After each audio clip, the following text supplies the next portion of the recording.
It's called Getting On My Mother's Day Grind. Check out this segment of the Gig Geezer.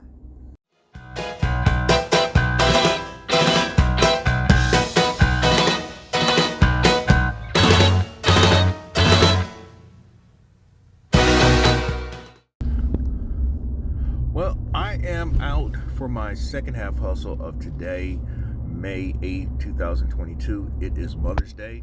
And for those of you who are mothers out there, special appreciation and props to you.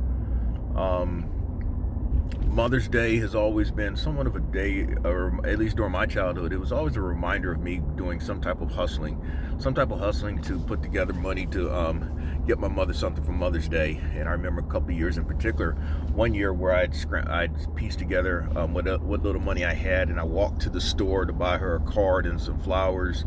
It was like 1 or 2 flowers, but I did it. And then another year, I remember going to the racetrack and actually doing well at the racetrack. Made some money and was able later that afternoon to get my mother something for Mother's Day. Well, today I've already been out there. I've already been out there for the first half hustle, and I actually put up a number, but I'll get into that a little later. Well, I've had my apps on for about 5 or 6 minutes, and I actually thought that I had accepted a $15.75 order from Chili's going 8 miles, 3 items, but apparently I didn't. And so I whiffed. So now I'm saving face by accepting a 2-item, 1.9 mile DoorDash order for $8 from Jasmine Buffet. In fact, I'm right down the street, maybe 1 or 2 lights away from picking up that order to start off my second hustle. If you're a new visitor to the Gig Geezer, hey, thanks for stopping by. And if you would not mind, hit that subscribe button, give my content a thumbs up, share my content among others, and I definitely welcome your comments in the section below. And if you're a returning visitor of the Gig Geezer, hey, thanks for stopping by. And if you'll notice on the bottom right of your screen, I am acknowledging new subscribers by scrolling the names as well. To keep from mispronouncing them, I'd rather scroll them, showing my appreciation for you stopping by my channel. Now, I shared that I put up a number for the first half hustle. I finished at $156.33. Most of it was powered by Instacart, in which I earned $92.66 on 3 deliveries. In fact, I kind of went for the cycle. Now, you would think that I would be mad about missing that Chili's order for $15.75, but this Jasmine Buffet order for half as much, I mean, I'm in and out. The order was waiting on me. So that may have been a more fortuitous occurrence than one would imagine. I talked about Instacart, in which I kind of had a grand slam of the situation. Well, here's what happened. I had 3 orders to start during the first half hustle. I had a single order, 2 items for $17.40, and the customer tipped $10 straight up. Then I had a double stack, which actually started my first half hustle. It was like 39 items, and it paid $39.93. Then I had a triple stacked order that offered $36.15, but there was like 23 items total. One person, it was flowers. Another person was like 7 or 8 items, and another person, obviously, 13 or 14 items. And so it actually paid $35, but I took it because I thought that was going to be my last one of the first half hustle. But then as I left Kroger, I happened to catch a Grubhub for $13 and change, and because there was a mission on it, a $3 mission bonus on it, it paid $16 and change. And the reason why I took it is because, based on the way I was going to deliver the Instacart orders, that order was literally basically around the corner from my first drop off with Instacart. So it could not have worked out any better. So I ended up dropping off 4 orders in one sweep. So that was my little grand slam. I started out with a triple stack, or a triple, and then with the Grubhub, it made it a grand slam. Now all I needed was another one. That would have been a super slam. But what ended up happening was, right after I dropped off The second of the 3 Instacart orders, I accepted an 11-item order from Red Asian Bistro from DoorDash. And according to Para, it was going to pay $22.95. And upon dropping off that order, it did in fact pay $22.95, which brought me to the $156.33. So yes, I mean, a lot of the groundwork has already been laid for me. And so now with this second half hustle, the goal really is to set a season high, or a year to date high, of earning about $280 today. And so for me to earn $280, I need to earn at least $124 during this second half hustle. Now, how long should it take me? I mean, I've made that much in 2.5 hours. And even though it is Mother's Day, I'm not all that comfortable to say that. Hopefully I can get it done in 3.5 hours, 4 hours tops. Hopefully 3.5 hours. I would love to do it in 3.5 hours. That would be a very good number. But I'm about 5 minutes away from dropping off this DoorDash order, and I'll get back with you. Now, I did say fortuitous, right? Where I had missed out on a $15.75 Chili's order. Well, as I approached my truck, I happened to see $31.25 on Para, and that was the payout of an order. And when I looked into the DoorDash app, it turned out to be a $15 offer, 6 items from Crafty Crab. Now, this order is going to pay twice as much as the other order. Not to mention, I already have $8.25 in my pocket with the Jasmine Buffet order that I just dropped off. So I stand to be somewhere around $40 within the first hour, and right on the cusp of hitting $200, and I've not even broken a sweat yet. So $280 definitely seems to be a doable number. But hey, as I've often said, I'm out here to make money. I've got to stay focused. I've got to think numbers of orders and not just dollars. And that's what I'm thinking about. So if I get this order, then what I need to do is concentrate on completing another probably 6 or 7 orders to get close to that overall number for today. I'll get back with you once I pick up this order.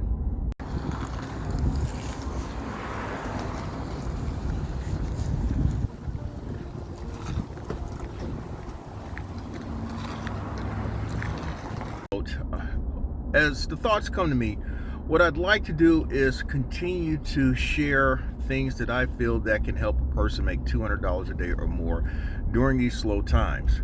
But this is going to tie into it some way, somehow. I've already kind of scribbled some thoughts together. But someone responded to to my most recent post, or my most recent upload about sit or drive. Do you sit or do you drive? Tips and pointers about making $200 a day or more during these slow times. Now, in that last segment of the Gig Geezer, I point out that I am one who believes in driving, not sitting and waiting for orders, not driving to a hot spot and sitting literally for an order. Some of it has to do with my market situation, where it's all spread out, and that affords me the chance to kind of drive around where you have to in order to possibly put yourself in a position for order opportunities. Now, I understand in a much denser population that may work, where you sit and wait for opportunities. But again, I'm not one for sitting and waiting, despite the fact that gas in my market in certain parts of the Columbia metropolitan area is over $4 a gallon now. Anyway, Jay Ant commented that, well, I'm paraphrasing, but he said, "Geezer, you've inspired me to where I'm considering doing gig work full time." Jay Ant went on to share his situation, and this is where I'm chiming in now. Do I believe that a person can do this full time? Absolutely. I've been doing 1099 work for the better part of 20 plus years full time, and in recent years, what's become from 60-70% of my income, it's now over 90% of my income is now gig economy work. And as I've shared already, I mean, I'm making I'm making typically now 6 G's a month doing gig economy work. So that's just my example, but there are other people out there who have decided to do this full time. Their decision doing it full time is based on a number of factors. It could be because they're tired of the job. They're tired of working a set schedule in which they have to put up with a lot and not really get paid what they feel is their worth. It could be that some folk happenstanced upon gig economy work where they found that they can make more money doing this than an actual job. And it's kind of shocking. I mean, and I've pointed this out before. There's not a lot of gigs in which you don't have to have a college degree and make the type of money. If you want to use my example, there's not a lot of gigs out there in which you can make the money that I'm making, for example, and not have to have a college degree. I mean, I've got a college degree. My degree is in journalism. I was in my chosen profession for over 10 years, and I was pretty good at it. But the most I ever made in any year was like $31,000. Even though that was, back in the 1990s. The fact is, even if I were to throw in a little bit of inflation, in which that number would probably be about 40,000, I do that. I mean, by the time, based on what I'm doing right now, by the time we get out of July, I will have made that money. So that just goes to show you, that just goes to show you sometimes the things that you really like to do, you do it for basically no money. But then again, I'm not saying I really, really like doing gig economy work, but I can't, there's not many things that make the money that I'm making. Even my best year working on a car lot, or even as an insurance agent where I did it, where just about all my money, all my income was dependent upon how much business I wrote. The most I made on a car lot was $45,000, and I did that in about 10 months. The most I've made as an insurance agent in any year is like $40,000. So I'm doing almost twice as better, and I'm not having to deal with as much stuff. So that should be an example there. But how does this tie into you making $200 or more? Okay, if you choose to go out and do gig economy work full time, the number one thing that you have to do, after, as I've shared already, having the expectation of making $200 or more, having a business person's mindset of making $200 or more, you making the decision of whether you're going to sit or drive. The next thing is that you have to get out there. You simply have to get out there. And that is a challenge when you are working for yourself, when you are a 1099, and it's all dependent upon you. What you eat is based on what you kill. You got to get out there. You just got to get out there. I mean, I've shared this with a few other folk who've made that decision. One of the things you have to do is get out there. I've repeated myself 3 times about this, but what do I mean by getting out there? Okay, no. First of all, what you may have to do is actually give yourself a shift. Set yourself a shift and stick to that. Okay. Now, DoorDash kind of helps you out where you select time slots. Grubhub kind of helps you out where you set time slots. But the rest of the apps that I'm aware of, it's a matter of you turning on the app and getting out there. Now, I've seen some people say, I won't move unless that order is $5 per mile. Well, you'll be sitting there a long time then. If you're in my market, you will be sitting a long time. That's number one, getting out there. Now, I say that too because there are factors that may affect you that may affect your motivation to get out there. Now, as an insurance agent, the biggest thing that I had to, I guess you say, get beyond is the rejection. You're going to be rejected. People are going to tell you no, they're not interested.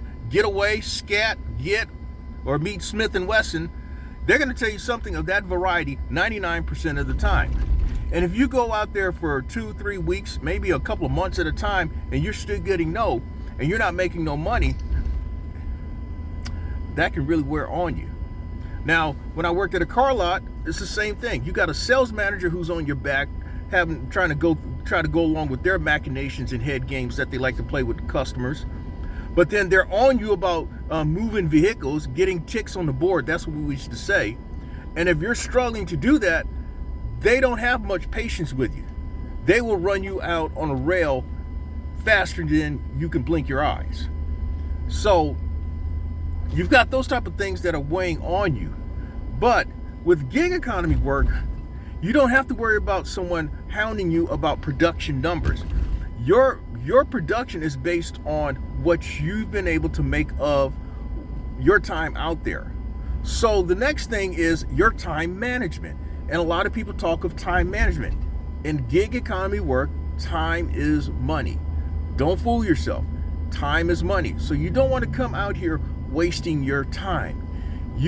After a period of time, you should know how much money you need to make after so much time being out here.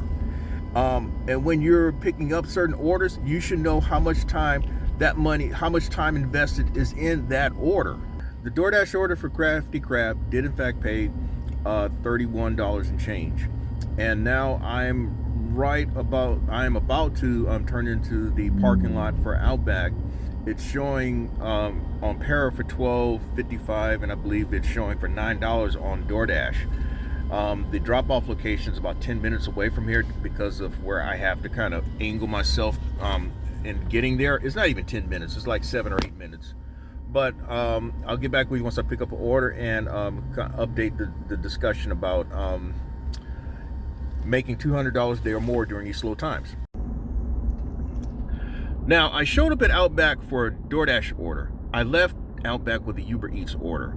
That is the beauty of multi-apping, especially in the situation as you see in Onset when there are 8 or 9 people out there waiting for an order. And there's one person I spoke with. She says she's been waiting for 30 minutes for an order, and I believe it's a DoorDash. Well, better her than me. Meanwhile, I'm heading on up the road to drop off this Uber Eats order. Even though it's showing 10 miles, it's more like about 8 miles, and for $22.94. I think I made a better choice. Now, it's hard for me to presume anything about that lady's situation, but I'm going to point out some possibilities without presuming anything. It could be that she is just working singularly DoorDash. And if she's working DoorDash and I happen to appear at her phone where she's got a double stacked order, it must be worth her while. She must feel it's worth her while. But if you recall, a few moments ago or minutes ago, I shared there's a money element with the time that you've invested in the time that you're out here. In other words, if you've waited 30 minutes, man, that order better be worth $50 for me to be waiting 30 minutes. Otherwise, it's not worth it. It's not even worth it if it's for $30. The only way that I would wait that long is if it's my last order of my hustle, and I'm not going that far, and it just so happens that it's paying me that type of money. But otherwise, I'm throwing those orders back, which is what I did with mine. And so what if my completion percentage is down to 89%? I mean, hey, my completion percentage is usually between 88 and 92% anyway, so I'm well within my usual range. Now, getting back to talk about tips and strategies of making $200 a day or more, even during these slower times. And I also entertained the question about can you do this full time? Can you just go straight up full time and make a living at it?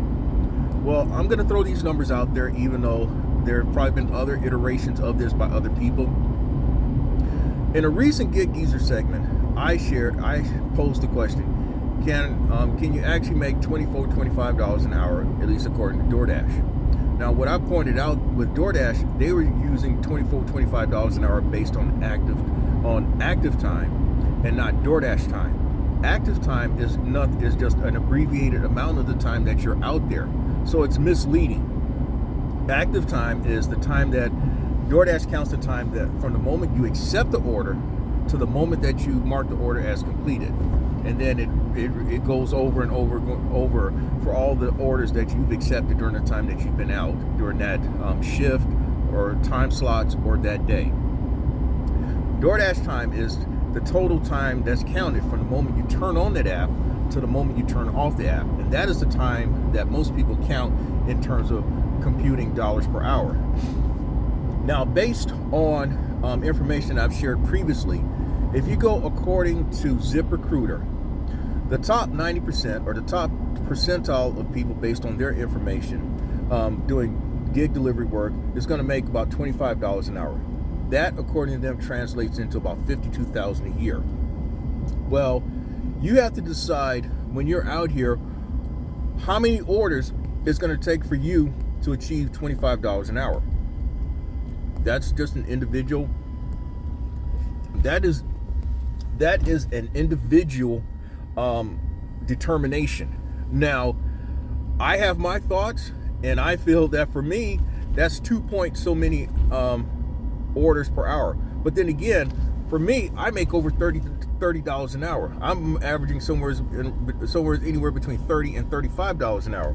So, and based on recent information I've shared, the average order that I accept working DoorDash, Uber Eats, Grubhub, and Instacart is about $12 plus an hour, somewhere between $12 and $13, $12 and $14 an hour, depending on the app. So for me, we're talking about 2 point so many orders per hour. Now, if I get the right type of order, it could only take one order. And so, that's just based on the number of orders that you're completing.